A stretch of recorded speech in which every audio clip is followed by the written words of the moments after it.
리비아 한 무장단체가 한국인을 피랍해서 벌써 28일째입니다.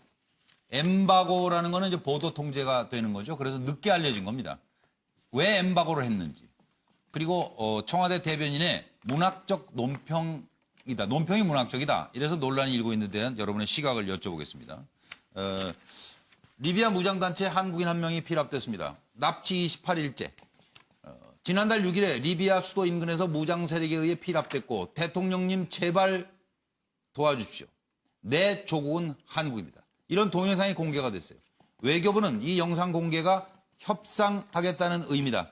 조기 석방 위해 최대한 노력하겠다고 밝혔습니다. 한편 김영미 중동 전문 PD는 인질의 옷차림을 눈여겨봐야 한다.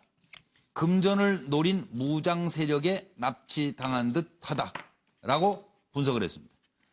대통령은 청해부대를 급파해서 리비아 납치 피해자 모든 역량을 동원해 구출하라. 조국과 대통령 그를 잊은 적 없다. 이런 대변인 논평이 있었고요.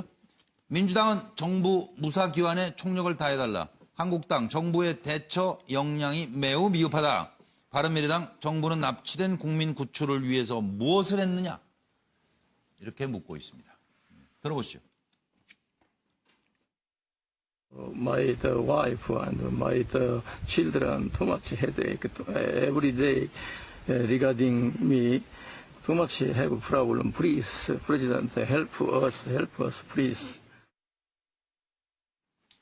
황 소장님이 한번 이 일 하신 적 있잖아요. 이 피랍 관계. 네, 제가 김선일 씨 피납됐을 때 김선일 씨, 네. 대책위원장이었죠. 그때도 정부가 이미 살해당했는데 네.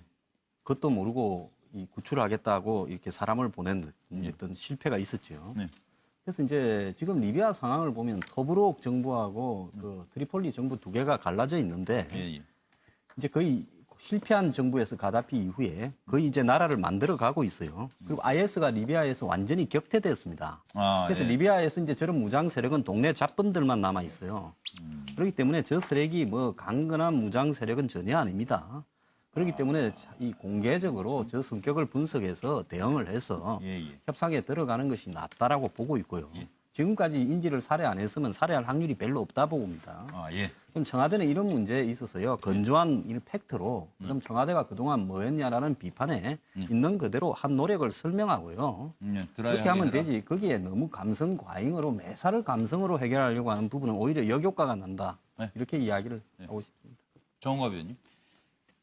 사실은 납치라는 것은 굉장히 신중할 필요가 있는 부분이죠. 그러니까 엠바고라는 것은 그래서 이게 노출됐을 경우에 어떤 인질의 피해가 더 가중되는 경우가 있기 때문에 그 협조를 구하는 경우가 있습니다. 그러니까 외교안보 사항 같은 경우는 특히나 그런 측면을 보고요. 지금 뭐 대변인의 문화적 논평이니 뭐니 사실은 그것보다는 어쨌든 간에 인질을 구출하는데 지금 여야도 모든 게 국력을 좀 집결해서 그 부분에 집중을 하고 그 다음에 사후에 어떤 대처의 문제를 지적을 해도 늦지 않다고 봅니다. 그 지적은 나중에 하고. 그렇습니다. 네, 지금 맞아요. 이걸 무슨 하나의 어떤 뭐 이렇다 저렇다 자유적 해석 갖고 논란 공방을 벌이는 것은 전혀 도움이 되지 않는다고 봅니다. 알겠습니다. 고현식 교수님 조금만 서두르겠습니다. 뭐 저도 마찬가지입니다. 나라라는 것은 국민을 생명과 재산을 지키는 것이 제1의 임무 아닙니까? 그렇습니다. 더군다나 해외에 나가서 어려움을 당한 국민들을 위해서 과연 정부가 최선을 다하고 있느냐.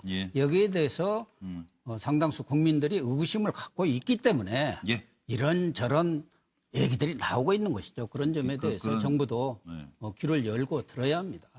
정기랑 교수님. 뭐 다 비슷한 관점입니다만 저는 아직도 생존에 계시잖아요. 인질 구출에 국가의 모든 역량을 총동원하는 것이 지금은 가장 중요한 가치다. 자, 엠바고 일정하게 좀 뭐 불가피한 측면이 있었을 겁니다. 그러나 엠바고 요청과 더불어서 우리 정부가 정말 사건 초기부터 벌써 27일째인데요. 정말 제대로 또 지금 아주 용의주도하게 이걸 대처해 왔는지 이 부분은 다르게 또 평가돼야 될 대목이다. 뭐 추후에 따질 일이고 그렇습니다. 어쨌든 김성환 평론가님 구해 와야죠. 지금부터 정신 차리고. 황자수 평론가님도 뭐 소장님도 잠깐 말씀하셨는데요. 김선일 씨 피랍됐을 때 새벽에 제가 김영미 씨로부터 사망했다는 소식을 연락을 직접 해외에서 받았었어요. 그 기억이 김영미 중동 전문 PD. 네, 김영미 PD한테 제가 직접 연락받고 그날 새벽에 꼴딱 잠 한 잠 못 잤던 기억이 또 나는데요. 그때 김선일 씨 피랍됐을 때 우리 정부 대응이 잘못됐던 게 공개적으로 우리는 전혀 변하지 않는다, 바뀌지 않을 것이다, 우리는 파병을 계속할 것이다 이런 식의 태도를 보여서 그래서 결과적으로 이어졌다고 하는 아쉬움이 많았거든요. 그러니까 우리 국민의 생명이 달려있는 문제에 있어서는 정부의 행동과 말은 정말 절제되어야 합니다. 조심스럽고 조용히 해결해야 돼요. 네, 문학적 표현이다 이런 말 나오지 않도록 꼭 필요한 말을 예. 국민한테 알릴 부분만 알리고 예. 그 피랍된 분의 생명과 안전을 위해서만 정부가 움직여야 한다고 생각합니다. 네, 중요한 지적입니다. 김한기 변호사님. 예, 저는 딱 간단하게 야당에 좀 부탁 좀 드리겠습니다. 예. 일단 구출 때까지는 정부에 뭐 힘을 좀 붙여주고 한 목소리를 내고 그래야죠. 그다음에 구출 후에 뭐 문제점이 있어서 그때 비판했으면 좋겠습니다. 예. 그리고 황 소장님은 어떻게 그런 일을 하셨는지에 대한 궁금증이 좀 있는 분들이 계신 것 같은데. 제가 옛날에 저기 이라크 바그다드에 한국에서 자이툰 부대 오기 전에 제일 먼저 들어가 있었습니다. 그래가지고 그때 김선일 씨가 제가 있던 바그다드 옆집에 있었어요. 김천호 사장이라고 가나무역에. 그럼 뭐 저 개인적으로 무슨 저 비즈니스 때문에 들어가게 했던 거예요? 그때 뭐 한국에서 있기도 싫고 해서 이라크 바그다드에 좀 갔죠. 예. 그래서 그때 김선일 씨하고 맥주도 마시고 아이스크림 가게도 가고 이야기를 많이 나누어서 잘 알고 있었죠. 그래서 납치되고 난 이후에 이제 김천호 사장이 부탁이 와서 제가 그렇게 대책위원장을 맡아서 사고 수습을 했죠. 예, 알겠습니다. 오래 만났다고 생각했는데도 모르는 부분이 많아서 황장 소장 앞으로 좀 모시면서 또 좀 얘기를 또 들어보겠습니다. 그런 경험에서 우러나오는 얘기들로 우리 뉴스와이드 시청자들께 평론을 해드리는 거고요. 참 지겹고도 힘든 싸움이 돼버린 것 같아요. 이재명 지사 상대할 사람이 많아 보입니다. 잠깐 짚어드리겠습니다. 이재명 경기지사하고 방송사 간에 지금 조폭 연루설 진실 게임이 계속되는 중이죠. 내용 증명 보내고 뭐 통화 녹음 공개하겠다 이렇게까지 좀 전면전인데 이거 잠깐 누가 짚어주시죠. 뭐 다 하실 수 있을지는 모르겠습니다. 말씀으로만 상황은 이렇습니다. 사실관계 확인이 안 된 조폭 연루설 방송 명백한 오보다 이렇게 이재명 지사가 주장하자 그것이 알고 싶다 팀에서 방송은 사실관계가 확인된 최소한의 내용만 나간 것이다. 그게 지금 팽팽하게 맞서고 있네요. 그리고 통화 일부만 발췌해서 희화화까지 하고 나는 정치적으로 큰 타격을 입었다. 그러자 방송사에서는 총 4차례 전화 오래 하셨네요. 2시간 39분에 이르는 통화 녹음을 그럼 홈페이지에 공개하자. 지금 이런 상황입니다. 김학의 변호사님 말씀 좀 주시겠어요? 예. 지금 이재명 도지사 입장에서는 뭐 일정 부분 그 SBS의 방송이 허위 사실이 포함되어 있다 이렇게 주장하는 것 같습니다. 그리고 SBS에서는 그렇지 않다. 지금 이거는 뭐 어느 정도 검증된 사실이다 하는데 저는 간단히 말씀드리면은 이재명 도지사는 유력 정치인이고 또 전직 이전에도 법조인 아니었습니까? 예, 이렇게 변호사님. 좀 언론 플레이 하기보다는 그냥 정정보도 청구를 하던가 뭐 소변 청구를 하던가 했으면 좋겠고 그냥 SBS 입장에서는 그냥 후속 보도를 한다니까 우리 국민들은 또 후속 보도를 보면서 이 진실을 파악할 수 있지 않을까 싶습니다. 그러니까 시간 좀 걸리겠어요. 정우가 변호사님.